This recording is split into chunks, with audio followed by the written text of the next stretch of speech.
Hello everyone, once again welcome to my YouTube channel The Fit Professor. I'm Ishan sir. Student I hope कि आपको मेरा last वाला video पसंद आया होगा. उसमें मैंने जो जो चीज़ें समझाई थी आपको समझ में आई होंगी. अगर उसमें कोई भी डाउट रहता है तो आप कमेंट में कह सकते हैं. और अब मेरा ये वाला वीडियो लास्ट के जो वीडियो में मैंने जो टॉपिक्स अभी नहीं कवर कर पाया हूँ उसको कंटिन्यू करते हुए ले चलते हैं. तो चलिए आगे कंसेप्ट इस वीडियो में आप समझने की कोशिश करते हैं.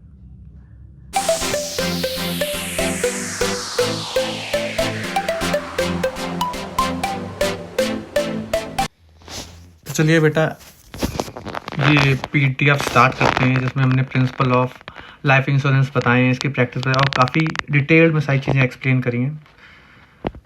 तो चलिए पहले पेज से स्टार्ट करते हैं. प्रिंसिपल ऑफ लाइफ इंश्योरेंस का ओवरव्यू. तो प्रिंसिपल सारे बेटा वही वाले हैं जो जनरल रूल्स और प्रिंसिपल्स होते हैं किसी भी इंश्योरेंस के, वो इसमें भी होंगे. तो life insurance operate on the following principles. ये हम लोग पहले भी डिस्कस कर चुके हैं पहली वाली पीडीएफ में. अटमोस्ट गुड फेथ हम लोग को मतलब दोनों लोगों को, इंश्योरर को और इंश्योरी को, दोनों को, इंश्योर्ड को दोनों को भी सारी चीज डिस्क्लोज करके रखने हैं. उसको सारी क्लियर इन्फॉर्मेशन देनी है और सारे डिस्क्लोजर अगर नहीं देते हैं तो फिर उनको क्लेम नहीं मिलेगा, पॉलिसी कैंसिल हो जाएगी. नेक्स्ट है इंश्योरेबल इंटरेस्ट. ये लाइफ इंश्योरेंस में भी अप्लाई होते हैं. तो आप उसी का इंश्योरेंस करा सकते हो जिसमें आपका इंटरेस्ट हो. हमने उसमें कल एग्जांपल दिया था ताजमहल वाला कि अगर आपका ताजमहल में कोई ओनरशिप नहीं है तो आप ताजमहल का इंश्योरेंस नहीं करा सकते. इसी तरह आप अपनी लाइफ का करा सकते हो, अपनी फैमिली का करा सकते हैं, किसी आउटसाइडर की लाइफ का इंश्योरेंस नहीं करा सकते हैं. Policy without insurable interest are void. Third है risk management and pooling. Life insurance spread the risk of financial loss among the large group of policy holders. तो इसका क्या होता है, impact of insurance. Higher risk factor like pre existing illness may lead to higher premium. जितना ज्यादा आप, अगर मान लीजिए आप फिट हैं तो आपका प्रीमियम कम आएगा. अगर आपका प्रीमियम, आप थोड़े डिसीज हैं, आपका ऑलरेडी कुछ डिसीज चल रही है आपकी प्री एग्जिस्टिंग, तो आपका प्रीमियम ज्यादा आएगा. तो ये रिस्क मैनेजमेंट एंड पूलिंग पे डिपेंड करता है. नेक्स्ट है प्रॉक्सिमेट कॉज. अगर आपने ऐसा इंश्योरेंस लिया है जो किसी पर्पज के लिए है तो आपको उसी के लिए मिलेगा. यानी अगर आप इंटेंशनली कोई काम करेंगे, नेग्लिजेंस करेंगे, तो आपको उसमें इंश्योरेंस का क्लेम नहीं मिलेगा. The cause of claim must fall with in the insured perils. अगर मान लो इसका एग्जांपल हम लाइफ के इंश्योरेंस के अलावा दे रहे हैं. जैसे मान लो आपने फायर इंश्योरेंस कराया है और आपका माल चूहे खा गए तो आपको इंश्योरेंस नहीं मिलेगा क्योंकि उसका कॉज क्या था, फायर. तो यहाँ पे एग्जाम्पल है suicide during the first year of the policy may not be covered. Impact of insurability क्या होगी, policy are underwritten to exclude high risk cause of initial terms. तो मतलब पॉलिसी में ये एक्सेप्शंस दे रखे हैं.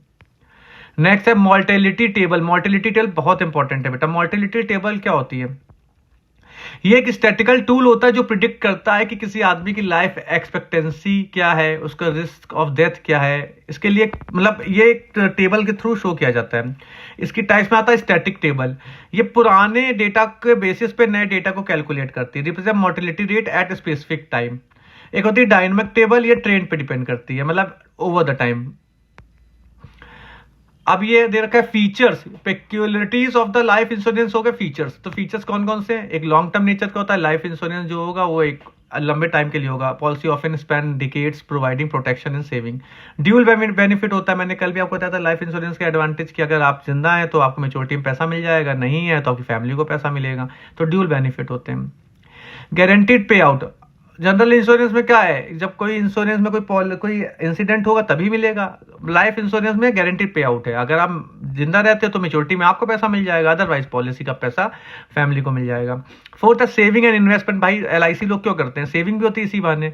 तो like endowment plan offer return along with coverage. Customisability, इसमें क्या होता है, rider accidental death benefits allows policy holder to enhance coverage. इसमें क्या होता है बेटा कि आप अपने हिसाब से उसको कस्टमाइज करा सकते हो. कि मतलब एक बहुत सारे राइडर्स होते हैं. राइडर्स का मतलब होता है जो पॉलिसी में एड ऑन बेनिफिट ऐड कराए जाते हैं, तो उनका उससे आपका प्रीमियम इनहेंस कर जाता है.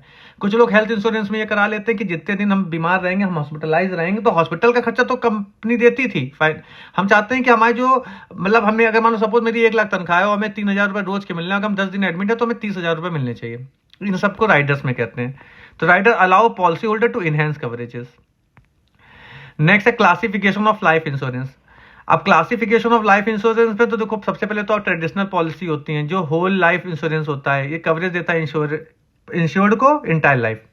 एक टर्म प्लान होते हैं जो टर्म प्लान तो पता ही है ना, pure risk cover for specific period, एक टाइम बता दिया जाता है आपको उसमें होता है तो मतलब अगर कोई दिक्कत होती है तो आजकल बहुत टर्म प्लान चल रहा है, 1 करोड़ का टर्म प्लान, 2 करोड़ का टर्म प्लान, डिपेंड करता है।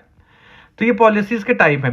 एक है इंडोमेंट पॉलिसी, इसमें क्या होता है सेविंग और लमसम पेमेंट दोनों होती है। तो अगर मान लो ज्यादातर लोग ये जो LIC कराते हैं वो इंडोमेंट पॉलिसी होती है कि जिंदगी के साथ भी जिंदगी के बाद भी, combined savings and protection offering a lump sum eight maturity, या तो आपकी फैमिली को मिलेगा या लमसम आपको मिल जाएगा।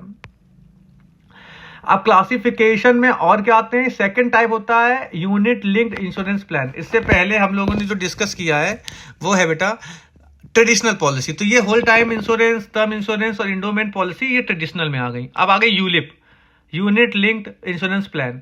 इसमें क्या होता है, इंश्योरेंस जो होता है आपका पैसा इन्वेस्ट कर देता है इक्विटी और डेब्ट में, मार्केट में। तो अब उससे तो भाई ऑब्वियस है, मार्केट में अगर शेयर मिलेगा तो अच्छा ही मिलेगा।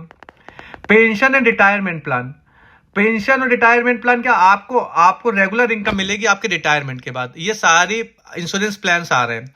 चाइल्ड प्लान, हम अपने बच्चे के फ्यूचर के लिए, उसके एजुकेशन के लिए, उसकी मैरिज के लिए हम अभी से इन्वेस्ट कर देंगे, तो ये सब प्लान्स होते हैं। ये प्लान्स अलग से दे रखे हैं ट्रेडिशनल पॉलिसीज के अलावा। अब आइए नेक्स्ट पे आते हैं, नेचर ऑफ ग्रुप इंश्योरेंस। अब ग्रुप इंश्योरेंस पे आ जाते हैं। तो ग्रुप इंश्योरेंस क्या, group insurance provide coverage to group of individual under a single master policy. ज्यादातर बेटा ये फैक्ट्री में या किसी कंपनी के ओनर कराते हैं अपने सारे लोगों का एक साथ, इंप्लॉयज का। मान लो 20 इंप्लॉय हैं तो 20 के अलग अलग नहीं लेते, वो एक ले लेते हैं। Typically offer to employ by employer और मेंबर ऑफ ऑर्गेनाइजेशन। ये कॉस्ट इफेक्टिव होती है और सिंप्लीफाइड अंडर राइटिंग होती है, since risk are spread across the group, पूरे उसके लिए हो जाता है, ऑर्गेनाइजेशन के लिए। लोग कहते नहीं मेरी कंपनी मेरा इंश्योरेंस है, इसी से होता है। उसके बाद टाइप ऑफ ग्रुप इंश्योरेंस करते हो, group life insurance provide life coverage to all member of the group. Group health insurance उनके मेडिकल एक्सपेंसेस के लिए होता है, एम्प्लॉय की उनकी फैमिली के लिए भी होता है। आजकल बहुत अच्छी जो कंपनीज हैं वो फैमिली तक के लिए हेल्थ इंश्योरेंस देती हैं। अगर किसी के फादर को कोई दिक्कत है, किसी के वाइफ स्पाउस को कोई दिक्कत है तो उसको मिलता है इससे advantage. Type of group insurance cover, मतलब इसमें आगे दे रखा है group personal accident insurance provide compensation in case of accidental death और डिसेबिलिटी। बेटा ये मैंने बहुत स्टडी करके बनाया है, इतनी जल्दी नहीं बन जाता है ये सब सारी चीजें, इसको लेना काफी स्टडी करनी पड़ती है, फिर वो क्वेश्चन डालने पड़ते हैं जो पिछले सालों में आए हैं। तो बेटा मैंने कोशिश करके इसको बहुत अच्छा डाला है। अगर आपको अच्छा लग रहा हो तो इसको लाइक शेयर और सब्सक्राइब करें। Group personal accident insurance provide compensation in case of accidental death और डिसेबिलिटी। इसमें क्या होता है कि कंपनसेशन, अगर एक्सीडेंट हो जाता है, डेथ हो जाती है तो उसमें आपको पेमेंट मिलता है। ग्रुप मतलब पूरे एक के लिए नहीं, पूरे ग्रुप के लिए होता है ये। मतलब ज्यादातर बेटा ये फैक्ट्री ओनर या एम्प्लॉयर्स लेते हैं। ग्रुप पेंशन रिटायरमेंट प्लान ये भी उन्हीं के लिए एक साथ एम्प्लॉयर ले लेता है सबके लिए। Group credit life insurance cover outstanding loan of group member in case of death. अगर मान लो किसी का कोई उधार चल रहा है और वो मान लो उसकी कोई डेथ हो जाती है तो उसका जो भी ड्यू होगा वो इंश्योरेंस कंपनी पे करेगी फिर। अब पॉलिसी क्लेम कैसे होती है, ये बहुत अच्छा क्वेश्चन है बेटा। ये मैंने सारे क्वेश्चन इस तरीके से डाल रखे हैं कि आपको ओवरव्यू मिल जाए, बाकी आप इसमें आराम से बना के लिख सकते हो अगर आपको सारी चीजें क्लियर हो गई तो। पहला है types of claim in life insurance. पहला है maturity claim, payable at the end of policy term if the insured survive. तो भैया हम अपनी बात नहीं करेंगे भाई किसी की बात नहीं करेंगे। मान लो कोई एक ऐसा बंदा है जो जिंदा है, उसकी पूरी पॉलिसी चल गई, तो वो पैसा मांगेगा कि नहीं मांगेगा? भैया हमने पैसा जमा किया दो। एक डेथ क्लेम होता है, तो अगर डेथ क्लेम वो बंदा खुद तो नहीं कर पाएगा जो मर गया है, तो उसका कोई भी पॉलिसी नॉमिनी कर सकता है। Rider claim, claim under the additional cover like accidental death और क्रिटिकल इलनेस राइडर्स। तो जो डेथ का क्लेम करेगा या मेच्योरिटी क्लेम करेगा वही राइडर क्लेम करेगा। अब प्रोसेस क्या होता है, सबसे पहले मैच्योरिटी क्लेम के लिए आपको अपने डॉक्यूमेंट सबमिट करने पड़ेंगे अपनी प्रूफ के साथ। पता है जब ये लोग प्रीमियम लेते हैं तो ज्यादा ये फॉर्मेलिटीज नहीं करते, लेकिन जब इनको इंश्योरेंस देना होता है या इसको कोई पॉलिसी का अमाउंट देना होता है तो ये बहुत मतलब सारी चीजें बहुत ध्यान से देखते हैं। तो आपको सारी चीजें जब भी आप इंश्योरेंस वो प्रीमियम पे करें या आप इंश्योरेंस लें तो आप बहुत ध्यान से लें। Submit the policy document and identity proof. Number 2 है ensure process the claim and disburse the amount. जब उनको सब समझ में आ जाएगा तो अमाउंट डिसबर्स हो जाता है। बेटा ये होता है लोगों के साथ, मैंने सबको देखा है, इसका क्लेम मिल जाता है।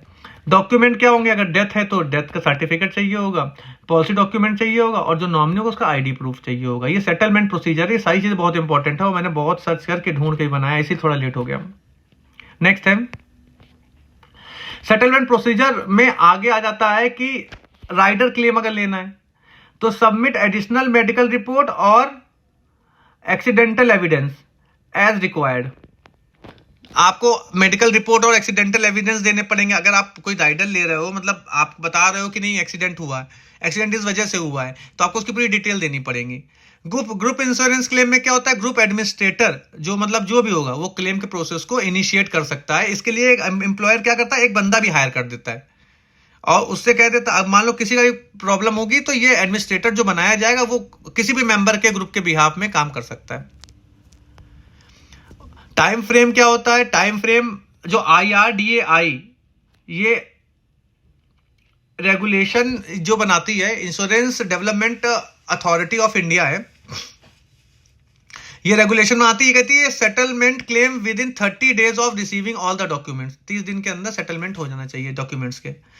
और बेटा मैं इसको बता दूं, ये IRDAI बहुत इंपॉर्टेंट है। एक नेक्स्ट वीडियो जो बनाएंगे अगर प्रॉब्ली परसों से पहले, तो आपको मैं ये भी डिटेल दे दूंगा। मेरी कोशिश ये है कि आप लोग इसी को पढ़ के आप तैयार कर लें, लेकिन आप अपने जो आपके रेफरेंस बुक्स हैं उनको भी अच्छे से पढ़ें और तैयार करें, ठीक है ना। मैं पूरी अश्योरिटी करके तो चेक करके ही आपको वीडियो बना के देता हूं, लेकिन तो भी आपको स्टिल अपना होमवर्क करके रखना चाहिए कि आपको क्या क्या करना है। नेक्स्ट है dispute resolution. In case of dispute, अगर कोई डिस्प्यूट होता है पॉलिसी होल्डर में और पॉलिसी होल्डर मतलब में और या इंश्योरर में, जो मतलब दोनों में, वो कह रहे हैं हम नहीं देंगे क्लेम, वो कह रहे हैं हमें चाहिए, तो वो IRDAI में अप्लाई कर सकते हैं, वो कर सकते हैं, अपील कर सकते हैं। और IRDAI क्या करता है, इंश्योरेंस ओम्बड्समैन अपॉइंट। ओम्बड्समैन का मतलब क्या होता है, एक्चुअली क्या होता है, जब कभी किसी को मतलब किसी गवर्नमेंट ऑर्गेनाइजेशन में, किसी गवर्नमेंट ऑफिस में कोई दिक्कत हो रही हो, तो वहां पे ओम्बड्समैन होते हैं जो उनके ऊपर एक्टिविटीज को ध्यान रखते हैं, उनकी जांच करते हैं। गवर्नमेंट ऑर्गेनाइजेशन में जो बंदे पे आप बोल रहे हो, जिस पे बोल रहे हो, तो वो ओम्बड्समैन होते हैं, तो उसमें भी आप अपील कर सकते हो कि वो लोग चेक करें कि क्या जो मैटर है वो सही है कि नहीं। इसके बाद बेटा ये है मोर्टेलिटी टेबल, ये भी इंपॉर्टेंट है, इसलिए मैंने इसको बाद में फिर एड ऑन किया है। और उसके टाइप्स, तो मोर्टेलिटी टेबल क्या होती है, इसे लाइफ टेबल ही कहते हैं। इससे एक आइडिया लगाया जाता है कि एक आदमी की प्रोबेबल लाइफ कितनी है, प्रोबेबिलिटी ऑफ डेथ क्या है, each age for given population. This table help insurers, मतलब जो प्रीमियम, मान लो अब किसी की उम्र 26 साल है तो उसका प्रीमियम कम आएगा, जिसकी उम्र 30 साल है उससे। तो ये सारी एज के हिसाब से वो सारी चीजों को चेक करते हैं और फिर प्रीमियम कैलकुलेट करते हैं। तो टाइप ऑफ मोर्टेलिटी टेबल क्या होती है, एक स्टैटिक टेबल होती है, मैंने आपको पहले ही बताया। तो जो स्टैटिक टेबल होती है वो पास्ट डेटा को कैलकुलेट करके फ्यूचर के ट्रेंड निकालती है इमीडिएट कैलकुलेशन के लिए। डायनेमिक क्या होता है, ये फ्यूचर इंप्रूवमेंट को भी देखती है। अब मान लो कोई ऐसी डिसीज है जो अभी नहीं आने वाली है, तो डायनेमिक प्रोजेक्टेड टेबल इन सब चीजों को प्लान करे कि भैया हर 5 साल में कोई एक बड़ी कैलेमिटी आती है, तो क्या अभी इस बार आ गई तो क्या होगी, epidemic. Used for long term planning. Third है individual mortality table, specific to insure population reflected their unique demographics. और लास्ट होती है population mortality table, represent general population statistics, मतलब हम पिछले लोगों की आइडिया से एक पॉपुलेशन का निकालते हैं कि इतने लोग एज पर द डेटा कि इस एज में डेथ होती है, तो उसको बेस लाइन मान के हम आगे एक कंपैरिजन करते हैं। इसको बहुत अच्छे समझ लीजिएगा, आई होप आपको समझ में आ गया होगा। कोई डाउट हो तो आप मेरे को कमेंट में बोल सकते हैं।